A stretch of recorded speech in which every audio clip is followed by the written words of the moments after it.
In the very center of the Electricity Hall of the Boston Museum of Science stands a gigantic monster made of aluminum and steel. Two huge spheres on columns. When this machine is started, the air fills with the smell of ozone, and lightning strikes with a deafening crack, making children cling to their parents. This is the world's largest Van de Graaff electrostatic generator, an engineering marvel of the 20th century, a symbol of progress.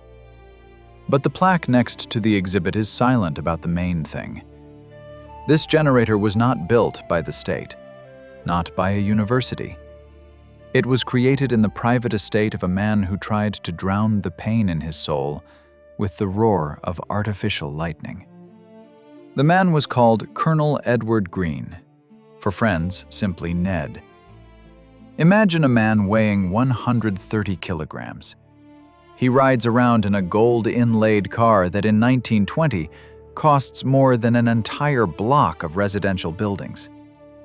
He buys yachts like others buy newspapers. He gives diamond necklaces to burlesque actresses just for smiling at him over dinner. He seems the embodiment of The Great Gatsby, only even richer, louder, and madder. But if you look at how he gets out of his limousine, you will notice a strange detail.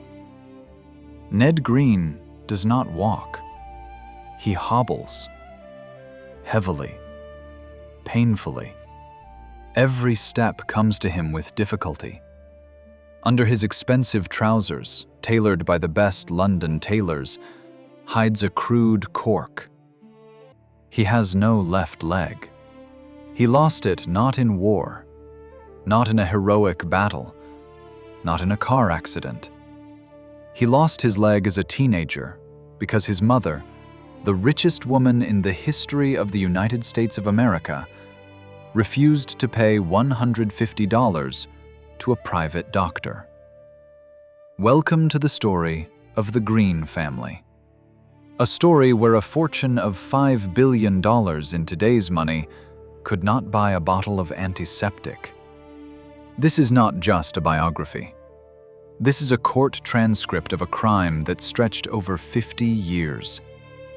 We are used to thinking that wealth corrupts by giving too much freedom. But here it is the opposite. Money became a prison bars.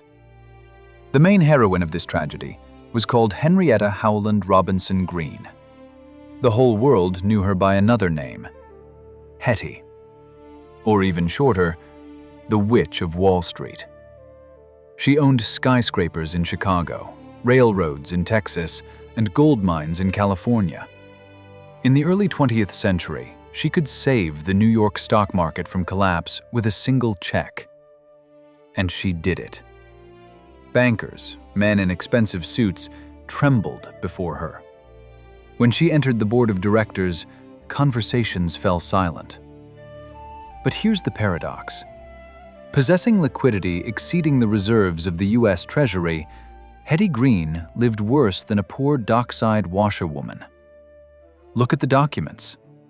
In the archives, testimonies from the landlords of Hoboken have been preserved. Hetty rented the cheapest, unheated rooms. She registered under fictitious names so that tax inspectors could not find her. Her favorite lunch was dry oatmeal, which she diluted with water and heated on the radiator in the bank hall to avoid spending 15 cents on hot soup in the cafeteria. She wore the same black dress for years. Witnesses claimed that by the end of her life, the hem of this dress had turned greenish-brown from street dirt. She forbade the laundress to wash the dress entirely, demanding that only the stains at the very bottom be spot-cleaned. Why waste an extra piece of soap on fabric that no one sees? This was not thriftiness. This was pathology, a disease that destroyed everything living around her. And the first victims of this disease were her own children, Ned and Sylvia. Imagine their childhood. You are heirs to an empire that could buy a small European country, but you walk in rags. You live in cold rooms where water freezes in the pitcher in winter. Mother teaches you not literature and art, but how to calculate compound interest, and trust no one. "Give nothing to anyone," she whispered to them before bed instead of a fairy tale. "To no one, not even a cent. Everyone wants to rob us." The tragedy of Ned Green is the culmination of this philosophy. When the boy fell and badly bruised his knee, Hetty did not take him to the hospital. She dressed him in the dirtiest rags, put on her old dress, and dragged her son to the clinic for the poor. She wanted to get free help. The doctors recognized her. It was hard not to recognize the witch, whose face was printed in all the newspapers. They demanded payment. Hetty flew into a rage. She grabbed her son by the hand and dragged him out onto the street, cursing the greedy doctors. She treated him at home, with oil, poultices, prayers. Time passed. Gangrene set in. The leg had to be amputated above the knee. From that day on, every step of Ned Green, every dull thud of his cork prosthesis on the parquet of ballrooms was a reminder of the price of maternal love. $150. Exactly what Hetty valued her firstborn's leg at. Today, we will tell you the story of how these children survived, and whether they really survived. We will see what happens when the dam breaks. In 1916, Hetty Green died. Cause of death? Apoplectic stroke during an argument with the cook about the fact that milk costs too much. In the second, when her heart stopped, the largest financial dam in history collapsed. Hundreds of millions of dollars flooded onto two people who had counted every cent their whole lives. This will be a story of mad revelry, of castles built to spite the ghost of their mother, of weddings resembling funerals, of how brother and sister tried to buy the happiness they were deprived of, and how the world cynically took advantage of their naivety. We will trace the path from dirty rooms in Hoboken to the shining halls of the Round Hill estate. We will examine bills for diamonds and coroner's reports. We will look into medical records and marriage contracts. Get ready. This is not a fairy tale about the rich and famous. This is a chronicle of decay. A story about how the Witch of Wall Street created a fortune that cursed her lineage. Because, as you will see further, the amputated leg was the smallest of the Green family's losses. They lost their souls much earlier. To understand how a mother can deny her own child medical help to save $150, we need to go back to the very beginning. We need to go to the city of New Bedford, Massachusetts, in 1835. Here it smells of salt, rotting seaweed, and money. Very big and very dirty money. New Bedford of that time is the oil capital of the world. Only instead of oil derricks, there are whaling ships here. Hetty's family, the Howland and Robinson clan, owned a huge fleet.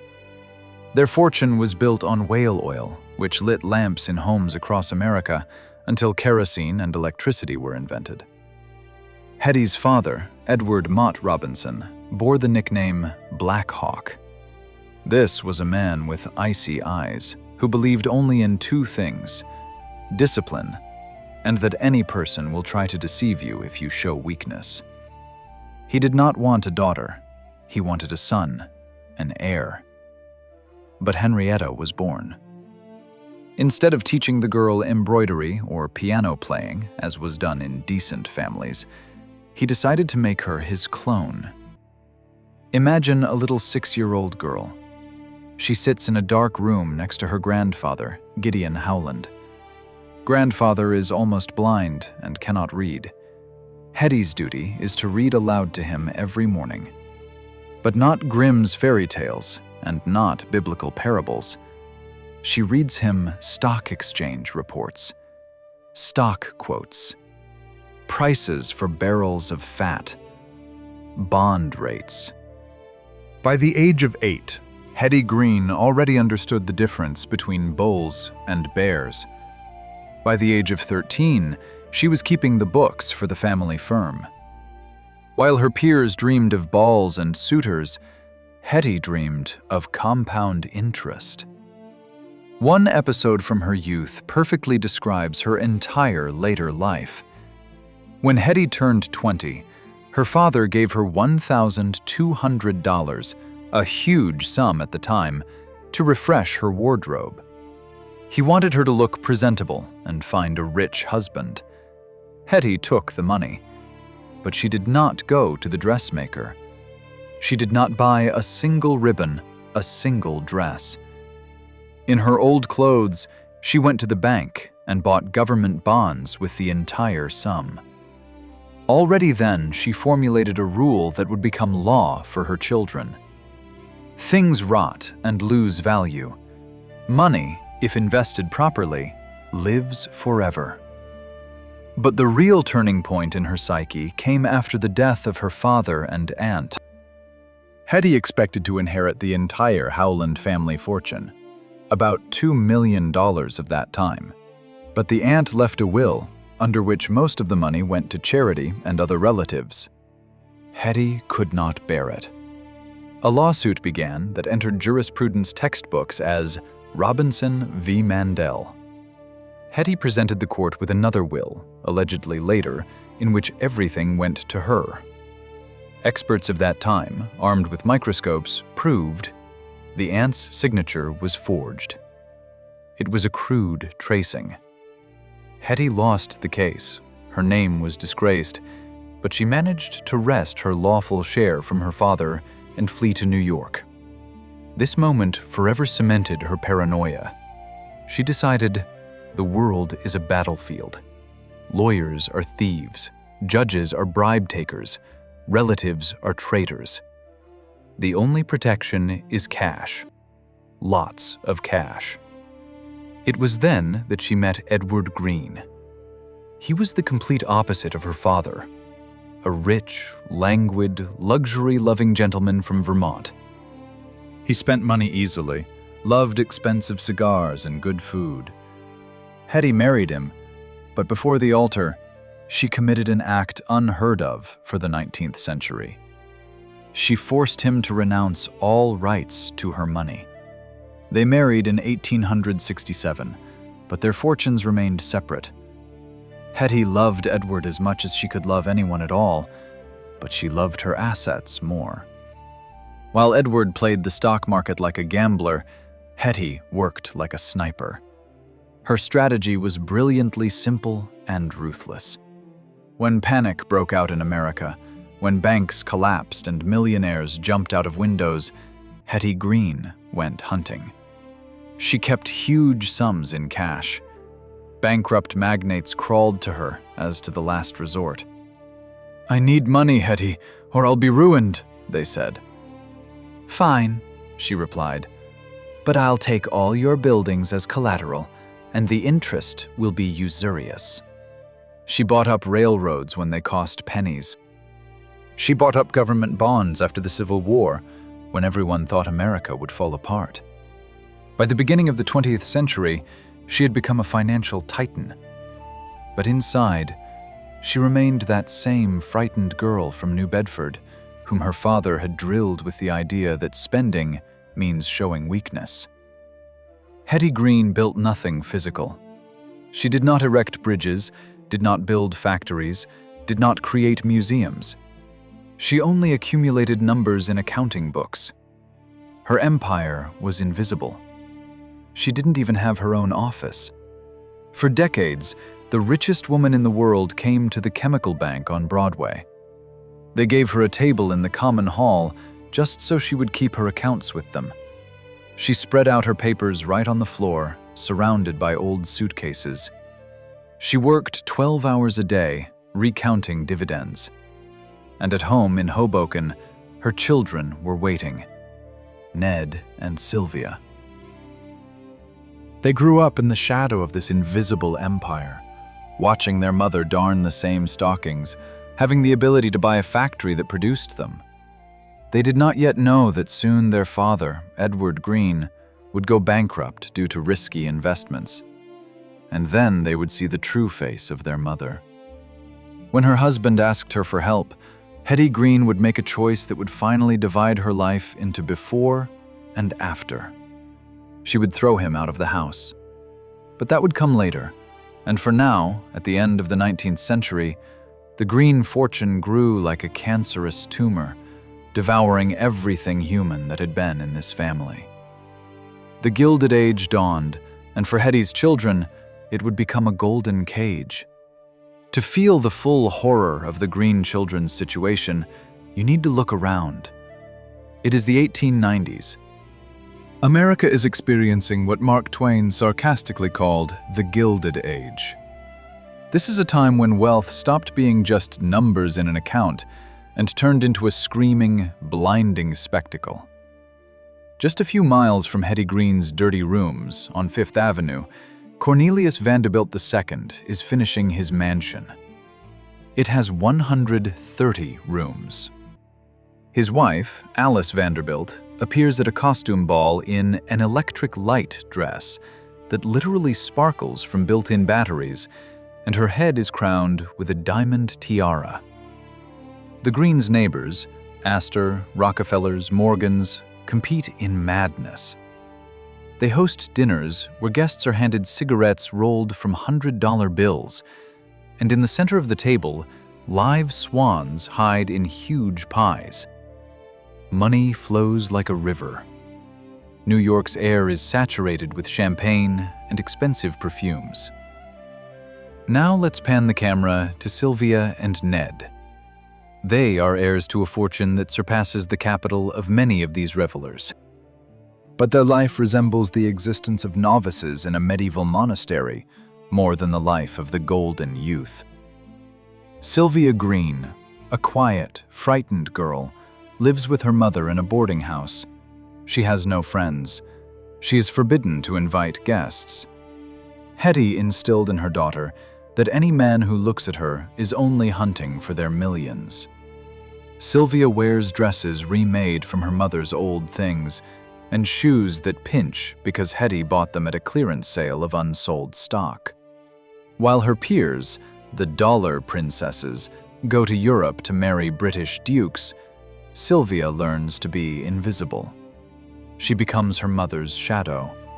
Hetty even moved in with her daughter to a convent school to save on city rent, claiming it was safer that way. Imagine this surrealism. The richest woman in the world sleeps on a hard cot in a cell to avoid paying for a hotel. But with Ned, the situation began to develop differently. And here we see the first sprouts of the madness that will engulf him after his mother's death. Hetty, despite all her paranoia, understood. Her son needed a business. In 1893, she sent Ned to Texas. Of course, not to rest. She bought a bankrupt Texas Midland Railroad for next to nothing and put her son in charge of it. It was an exile, but Ned turned it into his kingdom. Finding himself 2,000 kilometers from maternal control, Ned Green breathed freely for the first time. In Texas, he got the nickname Prince of Terrell. He began to spend. First cautiously, using company money as representative expenses, then bolder and bolder. He turned a rundown branch into a model railroad. But not for profit, but for toys. He ordered a private car for himself, which he named after his idol, Jules Verne. Verne. It was a palace on wheels, mahogany, velvet, crystal. In this car, Ned, limping on his prosthesis, received politicians and businessmen. He understood an important thing that his mother denied. Money is social glue. If you pay for the drinks, people love you. If you give gifts, women smile at you. In Texas, Ned began to compensate for years of deprivation with food and women. He rapidly gained weight. His face became puffy, but he was happy. It was there that he met Mabel Harlow. Mabel was not a society lady. In police reports of that time, her occupation was described quite unambiguously. She was a prostitute. Loud, vulgar, cheerful. The exact opposite of Hetty Green. Ned fell madly in love with her. She became his housekeeper and, in fact, his common-law wife. When rumors of this reached New York, Hetty flew into a rage. She called Mabel Miss Whore and threatened to disinherit her son. But Ned, being in Texas, felt safe. He learned to lie to his mother masterfully in letters, understating his expenses and hiding Mabel in distant rooms when Hetty threatened to come for an inspection. Thus, the Gilded Age facade of the Green family was formed. From the outside, everything looked respectable. Hetty, a financial genius saving banks. Ned, a successful railroad manager. Sylvia, a modest heiress.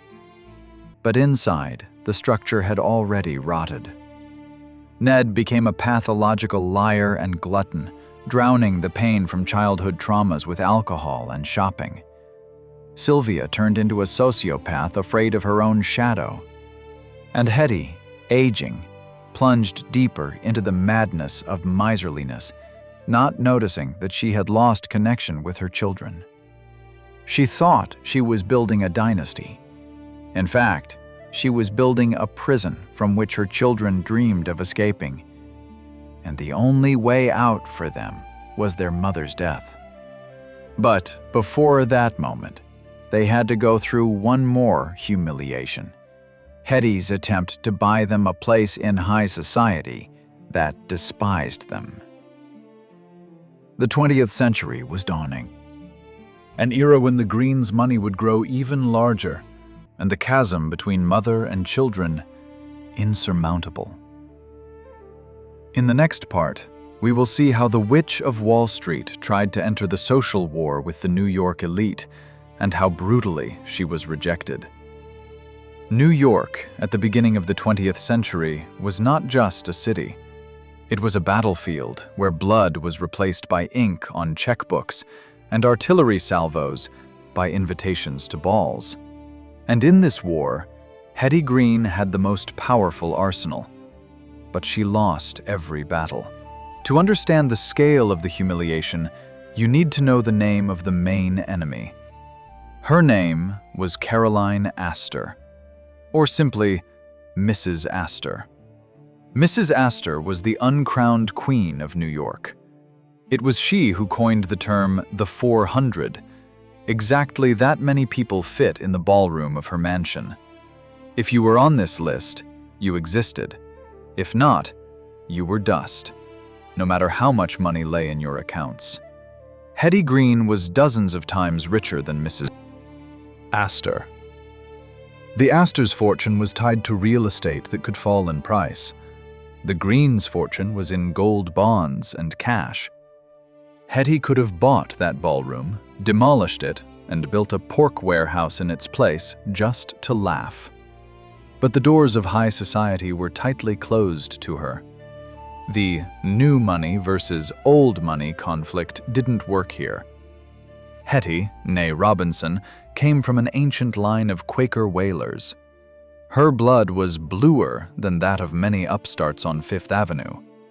But society rejected her not for her origins, but for breaking the sacred rules of the game. In the Astor's world, wealth had to be displayed. It was a duty. Women had to change dresses 4 times a day. Men to maintain stables and opera boxes. It was an economy of luxury. Hetty Green spat on these rules, and society retaliated against her in the cruelest way. It destroyed the social life of her daughter. Sylvia Green became the main victim of this Cold War. Imagine a 30-year-old girl. By all the canons of that time, she was already considered an old maid. She should have shone at balls, danced waltzes, flirted with heirs of the Vanderbilt or Whitney dynasties. Instead, Sylvia sat in a cheap boarding house in Hoboken. No one sent her invitations. High society mothers forbade their sons to approach the witch's daughter. They feared not only the mother's bad reputation, but also genetic madness. Newspapers depicted Hetty as a crazy old woman in rags, and that shadow fell on Sylvia. Hetty tried to counterattack, but did it in her style, clumsily and stingily. Once she decided it was time to bring her daughter out into society, a normal mother would have hired a publicity agent, ordered dresses from Paris, and thrown a grand reception. What did Hetty do?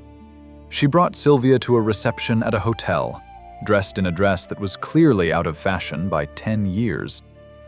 Hetty herself stood nearby, eyeing every man who approached her daughter, as if assessing his creditworthiness. It was a fiasco. Sylvia stood in the corner, red with shame, while society whispered behind fans. But the most terrible blow Hetty dealt not at the ball, but in real estate. At that time, a mansion war was raging in New York. Tycoons were building palaces on Fifth Avenue to prove their significance. The higher the ceilings, the more marble, the higher the status. Hetty Green refused to build a house. "Why should I pay property taxes if I can live as a guest?" she said. For the New York elite, the lack of an address was social suicide. How can you pay a courtesy call on a woman who lives in furnished rooms under the name Mrs. Dewey and constantly moves to confuse the tax authorities? The Green family had no drawing room, no place where a suitor could be received. Hetty turned her children into homeless billionaires. However, in 1907, the moment of truth came. A financial panic began. The stock exchange crashed. Those very people who wouldn't let Hetty cross their thresholds suddenly discovered that their palaces were worth nothing if there was no cash to pay the servants. Banks were closing. Wall Street was in flames. And then a delegation came to Hetty Green. Those same men in top hats who had turned up their noses at her old dress. They came to beg. She received them not in a gilded office, but in the bank hall, sitting among her trunks. The city of New York was on the brink of bankruptcy. City Hall could not pay salaries to police and teachers, and Hetty Green wrote a check. $1,100,000 to the city of New York. Then she issued loans to several brokerage houses, saving them from collapse. She saved the elite that despised her. But she did it not out of nobility. She demanded collateral. The city's best buildings, the mansions of her enemies, entire blocks passed under her control as security. "They laugh at my clothes," she once told a reporter. "But while they laugh, I write checks in their names." This was her victory. But it was a Pyrrhic victory for Sylvia. The mother proved her power, but finally cemented the family's status as outcast monsters. Now they were not just despised, they were feared. Sylvia was almost 40 years old. Chances for a marriage for love had vanished. Her beauty had withered in the stuffy rooms of Hoboken. Hetty realized, if society doesn't accept them voluntarily, they would have to buy a ticket in. And buy it literally, at list price. On the horizon appeared Matthew Astor Wilkes, a man with the right surname, but empty pockets. The deal of the century was approaching, where the daughter would become a commodity and a title, the only way to wash away the stain of the Witch of Wall Street. In the early 20th century, transatlantic marriage became the main industry of the American elite. It was a cynical barter that no one even tried to hide. American industrialists, whose hands smelled of oil and steel, gave millions. Impoverished European aristocrats gave coats of arms, titles, and access to the king's court. Consuelo Vanderbilt wept when she was forcibly married off to the Duke of Marlborough. Her dowry of $2.5 million went to repair his ancestral castle Blenheim, where the roof was leaking. They called it the exchange of dollars for crowns. But Hetty Green, as always, went her own way. She didn't need a British duke with syphilis and debts. She needed a local trophy. She needed a surname that had closed doors to her for years. She chose Astor. The groom was named Matthew Astor Wilkes. He was the great-grandson of the legendary John Jacob Astor, America's first multimillionaire. This was that very old guard that despised Hetty. The irony was delightful. The Witch of Wall Street was buying a member of the enemy clan. But let's look at this love story through the prism of an accounting report, as Hetty herself did. The bride, Sylvia Green, was 38 years old. By the standards of the Edwardian era, deep old age for a first marriage. She was frightened, silent, and pathologically dependent on her mother. The groom, Matthew Wilkes, was 63 years old. He was a confirmed bachelor, known for his miserliness and eccentricities. This was not a meeting of two hearts. This was a merger of assets. Before allowing this wedding, Hetty Green conducted the toughest deal of her life. She had no intention of paying a cent for the Astor name. Usually, the bride's family provided a rich dowry. Hetty flipped the negotiation table. She forced the 63-year-old groom to sign a marriage contract that would have made any lawyer of that time's hair stand on end. The document stated in black and white, Matthew Astor Wilkes renounces all rights to Sylvia's inheritance.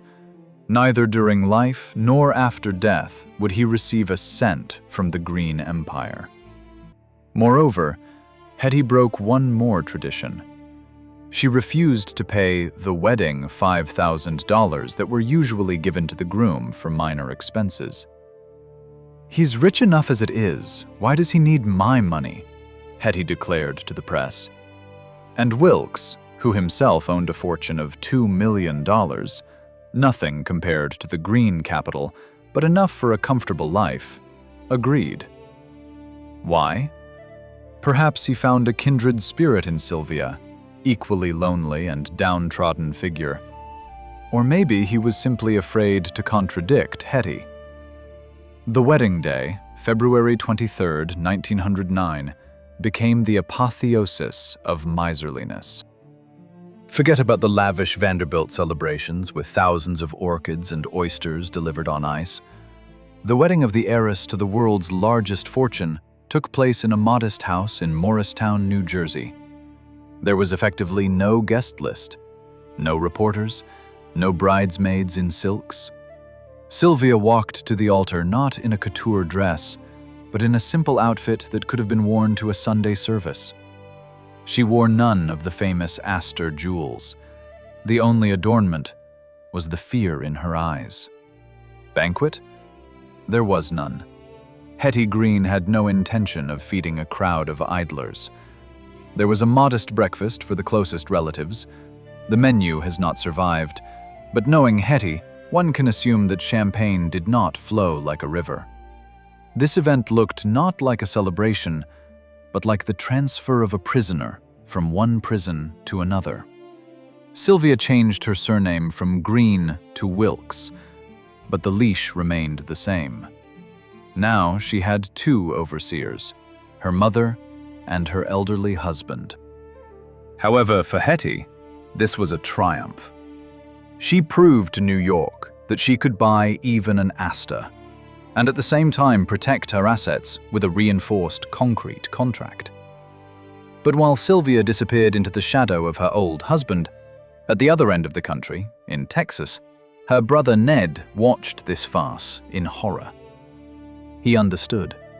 His mother would never allow him to marry Mabel, his beloved former prostitute. His sister's wedding became a signal for Ned.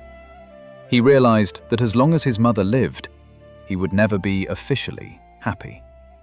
He continued his double life, making plans for the day when the witch would finally die. And that day was approaching.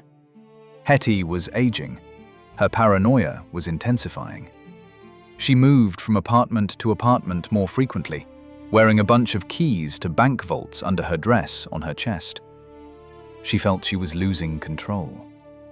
Meanwhile, the money locked in steel safes demanded release. It accumulated like water behind a dam, ready to burst. And when Hetty Green passes away, this wave will wash away all the modest habits she so cruelly instilled in her children. But before we see the collapse, we need to visit the place that will become a monument to this liberation. We are heading to Ned Green's future estate to understand what architectural monster will be born from his suppressed desires. After his mother's death in 1916, Ned Green did not just receive money. He received freedom that made his head spin.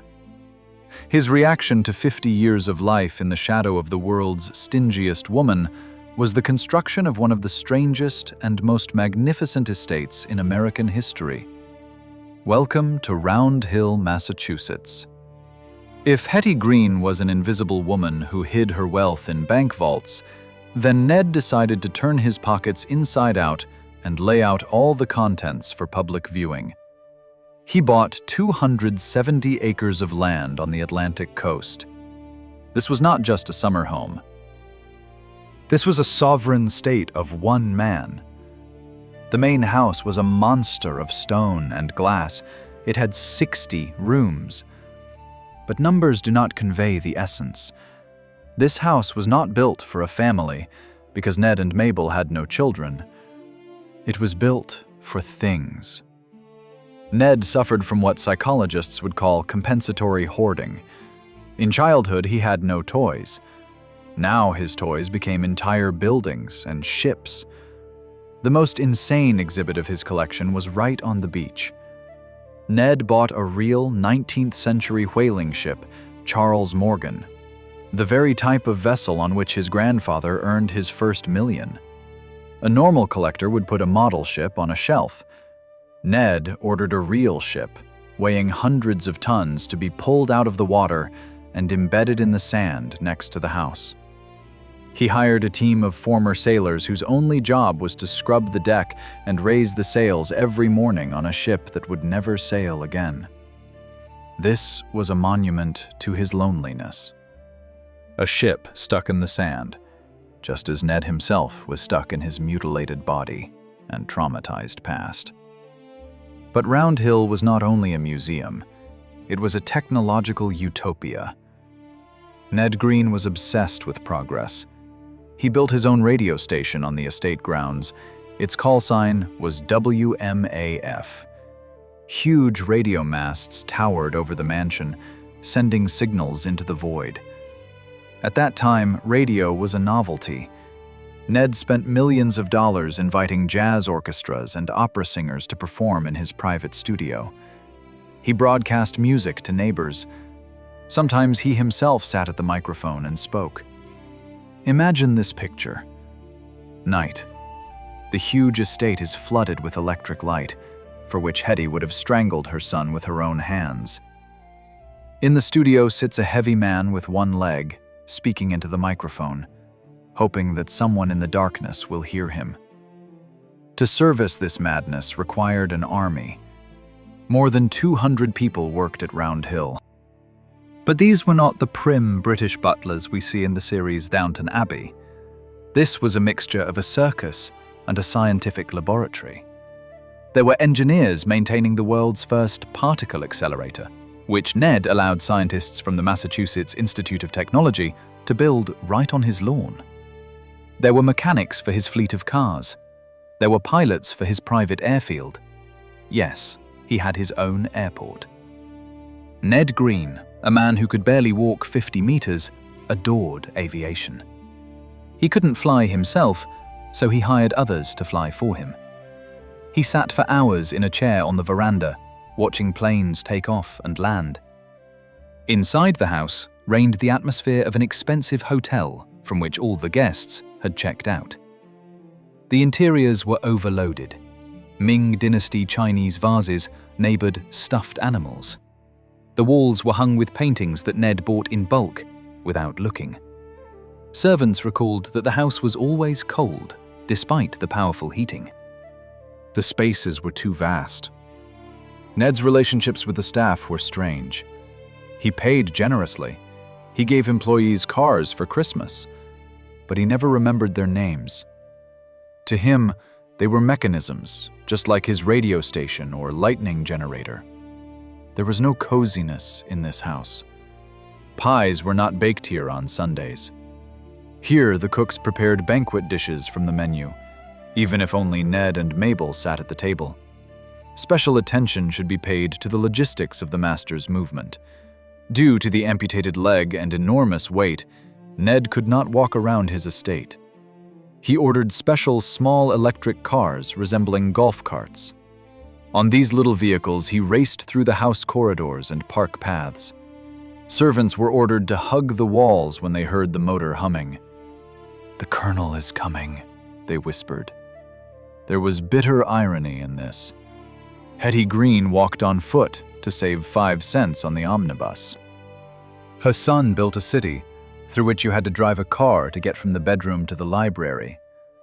Round Hill became the golden cage that Ned built for himself. He surrounded himself with walls, sensors, guards, and the sea. He thought he was building paradise.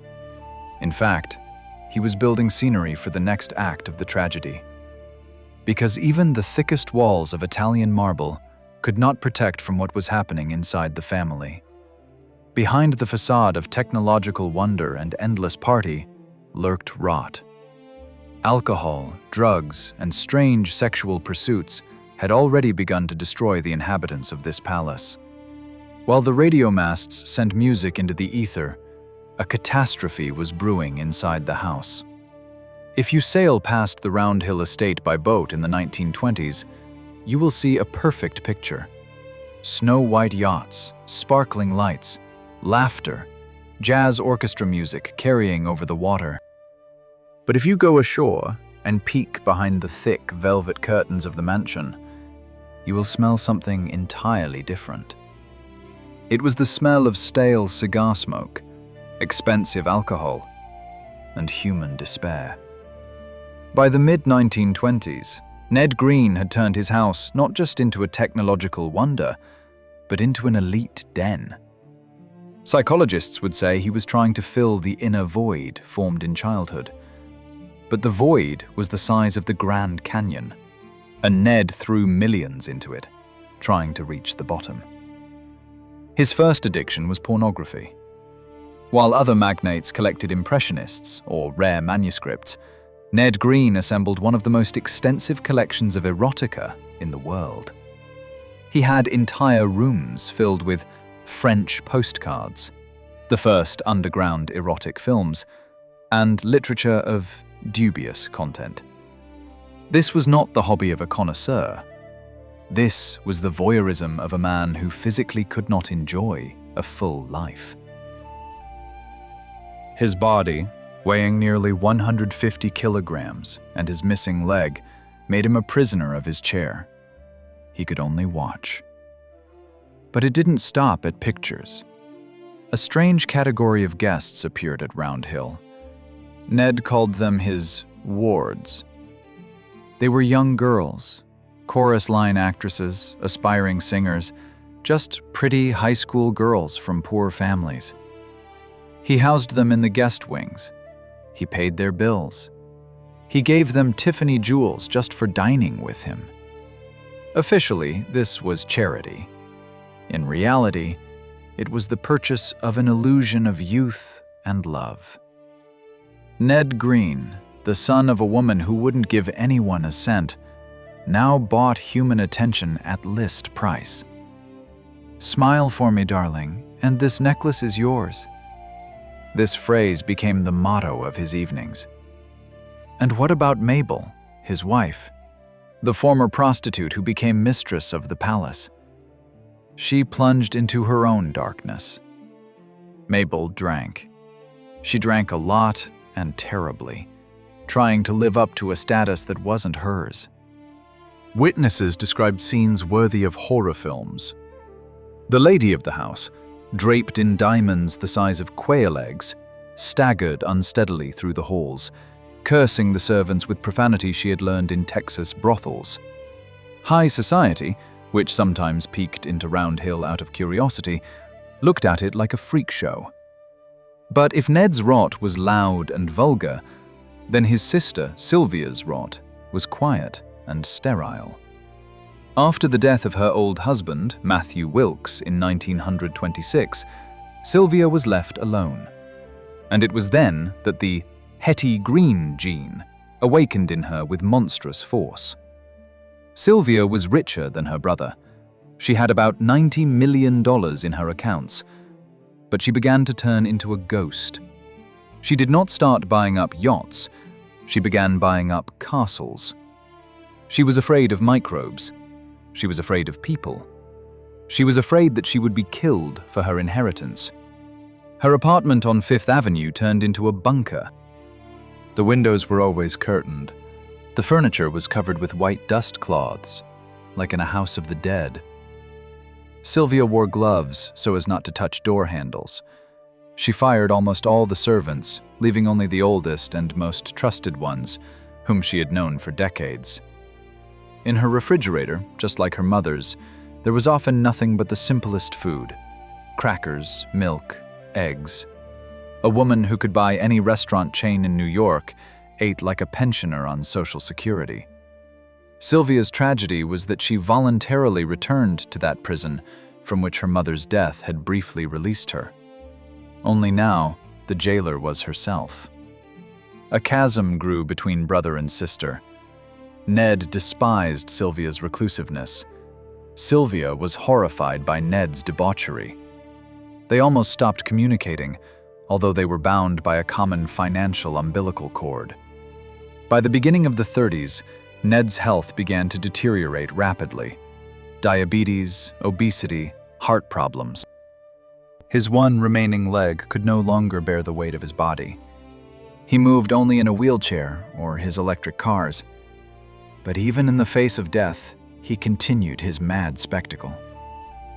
During the Great Depression, when America stood in lines for free soup, Ned Green spent hundreds of thousands of dollars on private fireworks.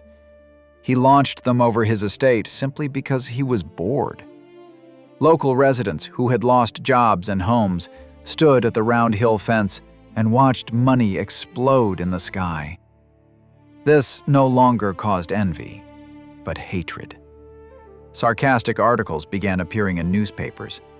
Journalists wrote that the son of the Witch of Wall Street turned out to be even worse than his mother. Hetty at least preserved the capital, while Ned burned it, spitting in the face of a starving nation. The facade cracked completely when the police began inquiring about the origins of some girls at his estate. The scandal was hushed up with money, but it became clear the party was coming to an end. The rot had eaten away at the foundation. Ned was a dying debauchee in a golden palace. Sylvia was a mad recluse in a dark apartment. Hetty Green's inheritance, which should have made them kings of the world, destroyed everything human in them. The final act remained: physical death. The moment when money finally loses its power over the body. And this moment came for Ned Green in 1936, launching a chain of events that would lead to the complete collapse of the dynasty. Death came for Edward Green not in his Round Hill palace, among radio masts and whaling ships. It overtook him in an elite resort club on Lake Placid, New York State. It was June 8, 1936. In the last days of his life, the Prince of Tyrrell presented a pitiful sight. Diabetes, triggered by years of gluttony, had destroyed his body. The heart, forced to pump blood through 130 kilograms of flesh, was giving out. His one remaining leg no longer obeyed.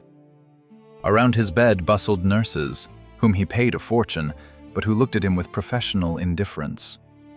Nearby was Mabel, his faithful companion from the brothel, who became his legal wife. But tension hung in the room, thicker than the smell of medicines. Everyone understood, As soon as this giant took his last breath, the war would begin. At the moment when the doctors recorded the death, Edward Green was 67 years old. He lived 14 years less than his mother, who ate dry oatmeal. Money bought him pleasures, but did not buy time. And it was here, by her brother's cooling body, that Sylvia took the stage. If you think that the sister rushed to the bedside, sobbing with grief, you do not know the Green breed well. Sylvia, who was already 65 years old by then, acted with the cold efficiency of a field commander. The first thing she did was take control of the documents. For Sylvia, her brother's death was not a personal tragedy, but an accounting problem. She always considered Ned a spendthrift who squandered the sacred maternal capital. Now her mission was to save what was left. She looked at Mabel not as a widow, but as a parasite that needed to be shaken off. The air smelled of lawyers. Sylvia knew. Mabel would try to sue for a third of the estate. Sylvia was ready to spend millions on attorneys just to not give that woman a cent more than what was stipulated in the marriage contract.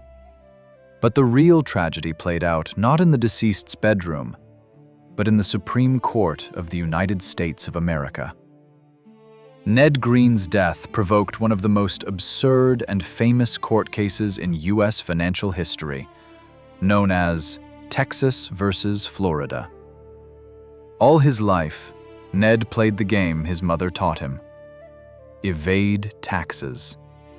He masterfully juggled places of residence. In Texas, he said, "I'm here only for business. My home is in New York." In New York, he declared, "I live in Massachusetts, in Round Hill." In Massachusetts, he claimed, "I'm a resident of Florida. I have a bungalow there." While he was alive, this scheme worked.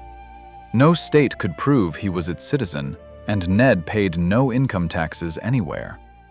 But when he died, leaving behind an estate of over $40 million, almost $1 billion in modern equivalent, the trap snapped shut. Immediately, 4 states, Texas, Florida, New York, and Massachusetts, claimed rights to his soul, and more importantly, to the tax on his inheritance. Vultures descended on the corpse. Each state wanted a piece of the pie. They hired private detectives who interviewed servants, dug up laundry and phone bills, trying to prove where Ned spent the most time. This was the ultimate humiliation. The Green family's private life, which Hetty had so fiercely protected, was turned inside out in the courtroom.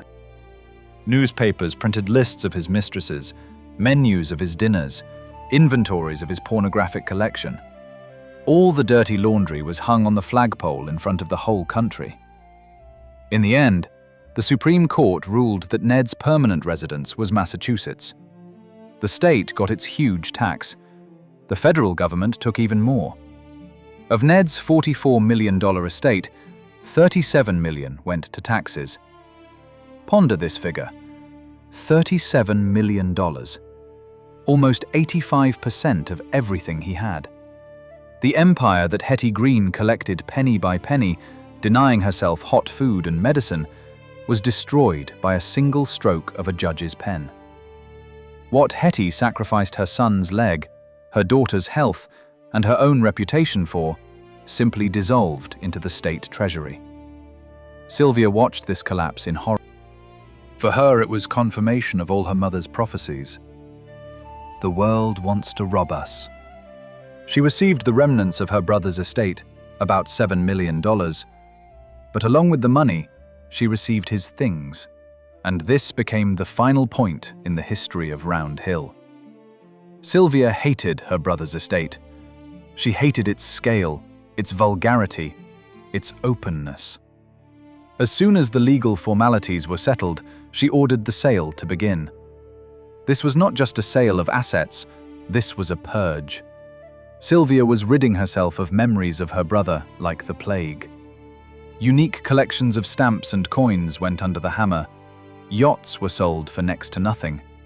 The whaling ship Charles Morgan, Ned's pride, was transferred to a museum, the only noble gesture, but made more to avoid paying for its upkeep. The huge mansion stood empty. Sylvia returned to her dark apartment. Now she was the sole keeper of the flame, the last of the green line. She had no children. She had no husband. She had no friends, only mountains of papers and fear. Ned's death became the point of no return. The dynasty was doomed. The blow dealt by the tax service showed that in the New World, the world of Roosevelt and the New Deal, Hetty Green's old methods no longer worked. Hoarding was meaningless if the state could take everything after your death. But Sylvia could not change. She locked herself in even tighter. The remaining 15 years of her life she devoted to sitting on chests of gold, waiting for the end. The sound of the auctioneer's gavel at the end of the 30s rang out like a funeral knell for the Green dynasty. What Hetty Green had collected penny by penny, economizing on laundry and treatment, was now sold wholesale amid the indifferent hum of crowds in smoke-filled New York auction houses. After Ned's death and the catastrophic tax battle that claimed 85% of his fortune, Sylvia, the last of the line, made a decision that seemed like an act of revenge. She decided to erase her brother's memory from the face of the earth. She didn't need his palaces, his collections, his toys. She needed money. Clean, sterile numbers on paper. The great sale of the Colonel Green's collection began. Philatelists around the world held their breath. Ned Green owned one of the most valuable stamp collections in history. It contained specimens that collectors would kill for. For example, the famous Inverted Jenny, a block of 24 stamps with the inverted airplane image. Ned had kept them carelessly, sometimes even carrying the rarest specimens in his jacket pocket. But now they went under the hammer for astronomical sums. Numismatists fought over his coins. All 5 specimens of the famous 1913 Liberty Head nickels belonged to Ned. This was the holy grail of numismatics. Now they scattered to the private safes of new owners. Jewelry that Ned gave to his wards and those left from his mother were put on display. Diamonds, rubies, pearls, all of it was turned into checks. Sylvia observed this process detachedly. She felt no sentimentality. For her, every sold stamp, every Ming Dynasty vase was simply a return of capital to its true, liquid form. The Round Hill estate, this technological Versailles, stood empty. Sylvia transferred a huge part of the land and buildings to the Massachusetts Institute of Technology. Not out of love for science, but to write off taxes and get rid of maintenance costs. Where jazz once played and champagne flowed, now engineers tuned radars and conducted laser experiments. The mansion, built for hedonism, turned into a laboratory. The whaling ship, Charles Morgan, rotting in the sand, was uprooted and sent to a museum in Mystic, Connecticut, the only fragment of the empire that remained intact. By the beginning of the 40s, nothing remained of Ned's empire. Only Sylvia remained. The last decade of Sylvia Green Wilkes's life is a chronicle of slow, cold extinction. She lived in New York, on Fifth Avenue, but her life was no different from that of a prisoner in solitary confinement. The world around was changing. World War II began. Europe was burning. America was emerging from the Depression and becoming a superpower. New cars drove on the streets. Televisions appeared in homes. But in Sylvia's apartment, time stopped somewhere in 1910. She was fabulously wealthy. Her personal fortune, after her brother's death and successful, though conservative investments, grew again to $95 million. Converted to 2024 rates, this is more than $1.5 billion in pure cash. without debts, without obligations. But how did she live? She had no car. She did not go to theaters. She almost never bought new clothes. She fired most of the servants, leaving only a handful of old-timers who still remembered Hetty. She was panic-strickenly afraid of doctors, inheriting this fear from her mother. When she started having eye problems, she delayed until the last, almost going blind, before allowing a specialist to examine her. Her main companion was silence. Sylvia became the living embodiment of the mathematics of the curse. Money that does not work, does not bring joy, and does not create anything new begins to devour its owner. She sat on a chest of gold like a dragon from old legends, but this dragon was old, sick, and lonely. On February 5th, 1951, Sylvia Green Wilkes died of cancer. She was 81 years old. She died the same way she lived, quietly, without drama. But the drama began immediately after the notaries opened her will. The entire financial world, lawyers and journalists asked one question: to whom? To whom would the billion-dollar fortune of the Witch of Wall Street go? Sylvia had no children. Ned had no children. The direct line of the dynasty was broken. Hetty Green dreamed all her life that her money would stay in the family. She wanted to create a clan that would rule America for centuries. She taught her children to trust no one and to hold assets in a fist. Sylvia's will became the last, most cruel mockery of her mother's philosophy. The document was 36 pages long, and instead of transferring the capital to one fund or creating something monumental, Sylvia simply dispersed the empire.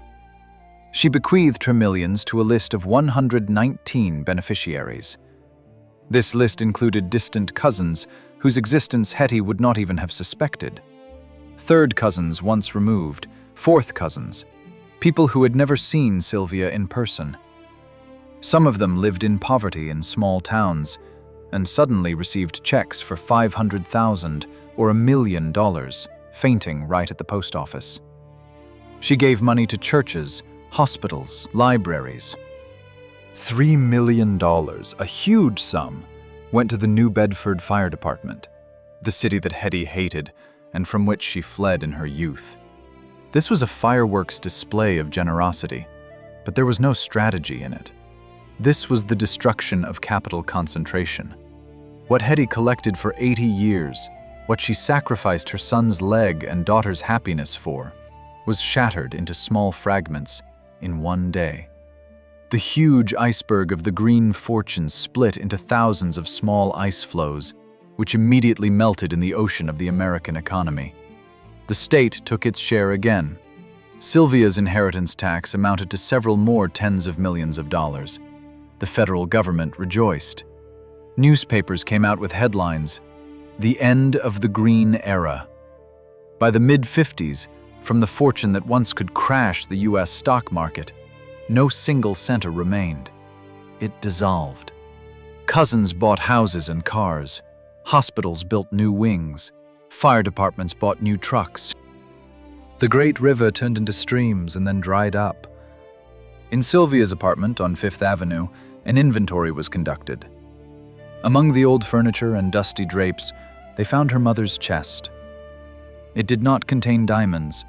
It contained pieces of cheap soap that Hetty had once stolen from hotels, and soap scraps that she dried to use again. This was all that remained of the philosophy of the world's richest woman.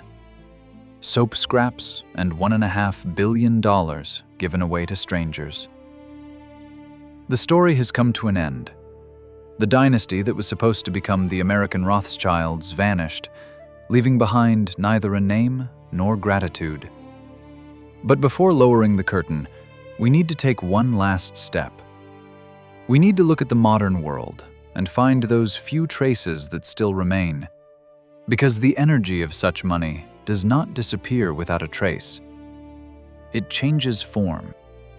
If you buy a ticket to the Boston Museum of Science today, you will enter a huge hall called the Theater of Electricity.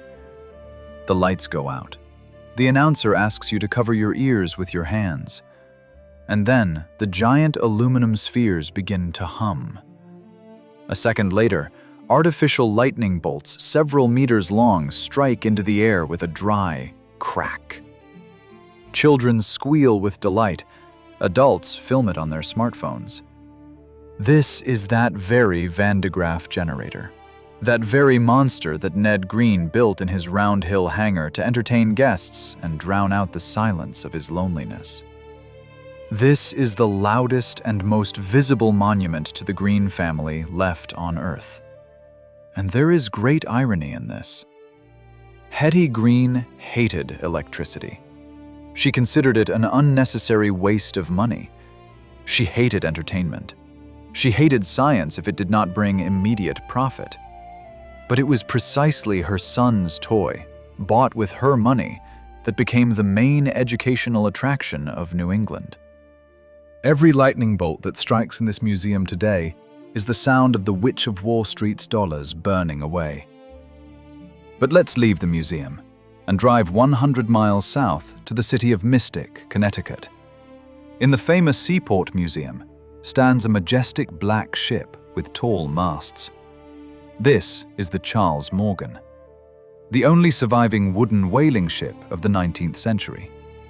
It survived storms, Arctic ice, and the fires of the Civil War. But it survived the 20th century only thanks to Ned Green's madness.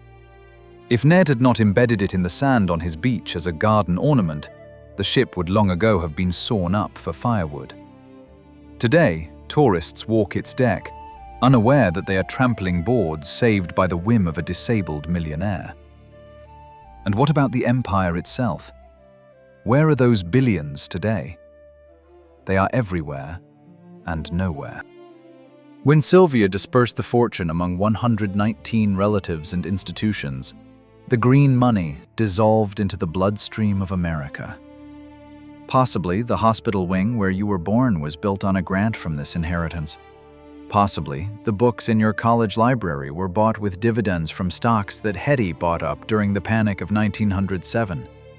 Genetically, the dynasty is dead. Hetty has no great-grandchildren. There is no one who bears the Green surname and can say, "This is a portrait of my great-grandmother." The line was broken because Hetty created conditions in which life could not thrive. She was so afraid of fortune hunters that she deprived her children of a chance at a normal family. She was so afraid of poverty that she doomed her heirs to spiritual poverty. But in financial circles, her name lives on. Today, Hetty Green is experiencing a strange renaissance. Economists call her the grandmother of value investing. What 100 years ago was considered miserliness and madness is now taught in business schools as the buy and hold strategy. Warren Buffett, the modern oracle from Omaha, essentially uses the same principles as Hetty. Ignore fashion, buy when everyone is scared, and never spend the principal capital. Only Buffett lives a happy life, drinks Coke, and plays the ukulele. Hetty Green did not allow herself even a fresh newspaper, reading one that someone left on a bench. The difference is not in the money. The difference is in what they are for. If you want to visit Hetty herself, you will have to go to the small town of Bellows Falls in the state of Vermont. There, at the Emmanuel Church Cemetery, you will find a modest stone. She is buried next to her husband, whom she threw out of the house for debts. Next to her lies Ned, who hated her stinginess and drank away half of her fortune. Next to her lies Sylvia, who died in fear of the world. The whole family is together again. Underground, where wallets are not needed, where interest rates do not matter, and where you do not have to pay for heating. Standing at this grave, it is impossible not to return to that fateful moment with the leg. $150. Converted to modern money, this is about $4,500, the price of a used car or a good laptop. If Hetty Green had paid that money to the doctor, Ned would have kept his leg. Possibly, he would not have grown up as a bitter, sick man. Possibly, he would not have drowned his pain in drugs and food. Possibly, he would have married for love rather than buying affection. Possibly, he would have had children. And then today, direct heirs of the Green Empire would walk the streets of New York. The Green Foundation could rival the Gates or Rockefeller Foundations. The Green name would be associated with museums, universities, and progress, not with miserliness and dirty dresses. But Hetty Green saved $150, and this saving cost her everything. It cost her the future. In the ledger book of life, this was the most unprofitable deal in human history. Hetty Green won all battles with bankers, but lost the war with life itself. Because wealth is not numbers in an account. Wealth is what remains after you when the numbers disappear. From Hetty Green, only anecdotes about stinginess remain, lightning in the museum, and a cautionary tale about how you can own the whole world but die in the poverty of your own soul.